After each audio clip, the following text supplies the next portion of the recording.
সবাইকে প্রথমে আমার এডুকেশন চ্যানেলে স্বাগত জানাই। আজকে সরল সুদ কষার ক্লাস নম্বর 5 একটি অঙ্ক লিখেছি। এক ব্যক্তি তার দুই মেয়ের নামে ব্যাংকে 15% হারে দুটি স্থায়ী আমানত এমনভাবে রাখলেন যে প্রত্যেকের বয়স 18 বছর হলে 38,000 টাকা করে পাবেন।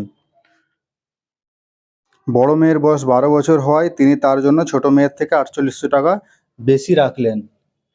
কার জন্য কত টাকা রেখেছিলেন?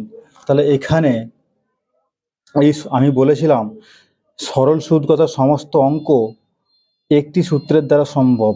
সূত্রটি হলো সুদ সমান আই ইন্টারেস্ট সমান P into T into R by 100। তাহলে এখানে এক ব্যক্তি তার দুই মেয়ের নামে ব্যাংকে 15% হারে, তাহলে এখানে হার হচ্ছে 15%, মানে আর এটা হচ্ছে 15%। দুটি স্থায়ী আমানত এমনভাবে রাখলেন যে প্রত্যেকের বয়স যখন 18 বছর হবে, তাহলে বড় মেয়ের ক্ষেত্রে বয়স 18 বছর হলে পাবে 38,000 টাকা। তাহলে 38,000 টাকাটা হচ্ছে সুদযুক্ত আসল সমান 38,000 টাকা। তাহলে বয়স তার 12 বছর বয়স এখন, তাহলে সময়টা কত সময় ধরে সে সুদ পাবে না? 18 বছর বয়স তুলবে, 12 বছর বয়স, তাহলে মোট 6 বছর ধরে পাবে। তাহলে এখানে আর জানি, এটা আসল সুদযুক্ত আসল জানি 38,000 টাকা। তাহলে কত টাকা রেখেছিল সেটা বের করতে হবে। তাহলে আসলটা কত বের করতে হবে? আসলটা ধরি এক্স টাকা রেখেছিল, জানি না কত টাকা আসল। তাহলে সুদ কত হবে? সুদ হবে 38,000 মাইনাস এক্স টাকা। এখান থেকে আসলটা বের করব। তাহলে আয় আছে 38,000 মাইনাস এক্স সমান পি আছে এক্স ইন্টু টি আছে 6 বছর, আর আছে 15% ডিভাইডেড বাই 100। তাহলে গুণ করে দেবো। 38,000 গায়ে দুটো শূন্য মাইনাস 100 এক্স সমান 5690 এক্স। এখন কাটাকাটি করব না কিছু। তাহলে এটা হচ্ছে 190 এক্স সমান 38,000, তার গায়ে দুটো শূন্য। তাহলে এক্স ইকুয়াল টু এইটা ডিভাইডেড বাই 190।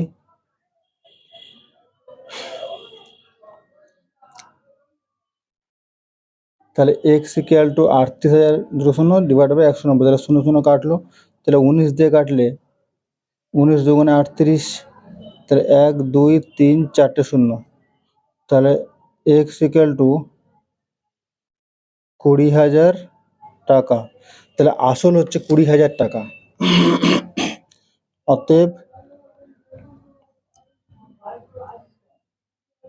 বড় মেয়ের ক্ষেত্রে আসল হচ্ছে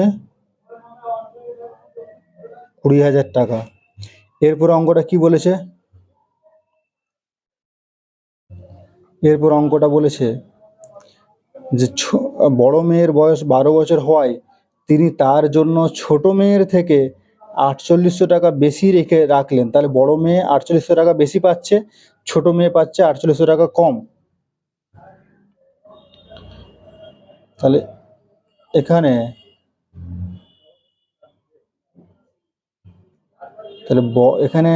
তাহলে ছোট মেয়ের ক্ষেত্রে আসল কত হবে?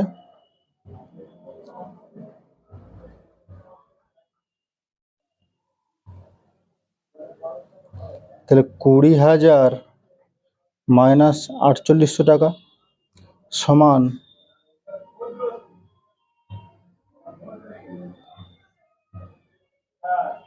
15,200 টাকা। তাহলে সুদ কত পাবে? পাচ্ছিল 38,000 টাকা, সেখান থেকে 15,200 যদি আসল হয়, তাহলে সুদ কত হবে? 22,800 টাকা। তাহলে এটা পি পেয়ে গেলাম, এটা আই পেয়ে গেলাম, আর জানি কত 15%, দুজনের একই।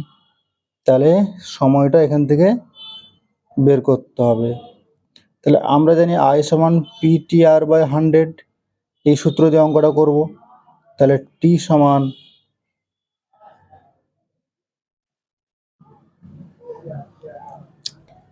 100 into I divided by P into R সমান 100 ইন্টু আই কত আছে 22,800 ডিভাইডেড বাই পি আছে কত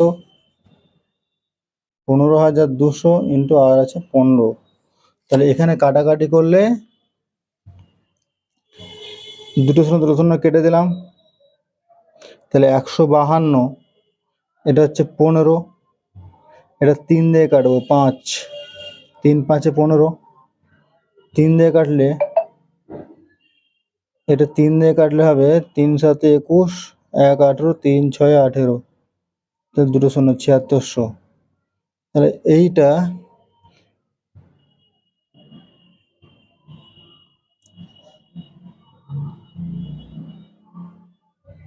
ছিয়াত্তরশো আছে। তাহলে এখানে 152 দিয়ে যদি কাটি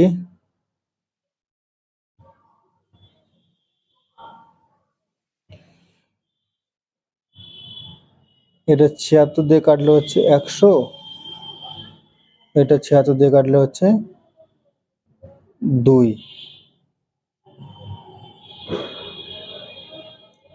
এটা কাটলে 50 100, 5 10 50, তাহলে 10 হলো কাটাকাটি করে টি সমান 10। তাহলে টি 10 যদি হয় তাহলে 10 বছরে, অর্থাৎ এখান থেকে কি বুঝলাম না 10 বছরে 15,200 টাকা 15% হারে 22,800 টাকা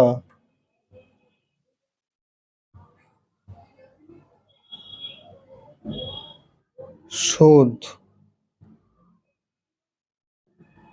দিল, ব্যাংক সুদ দিল। তাহলে এই টাকাটা, তাহলে 10 বছরে যদি সে পায় টাকা, 18 বছর বয়সে টাকা তুলছে, তাহলে 18 বছর বয়সে সে টাকা তুলছে, তাহলে অতএব ছোট মেয়ের বয়স কত? 2 নম্বর প্রশ্নের উত্তর হচ্ছে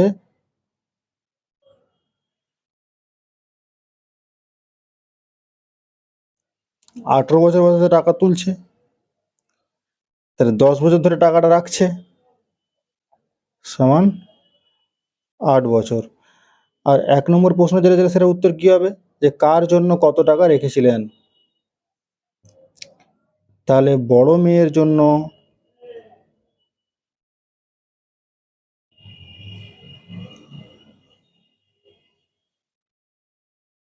20,000 টাকা,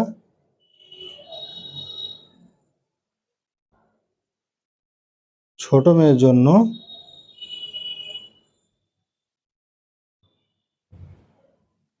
200 টাকা রেখেছিলেন।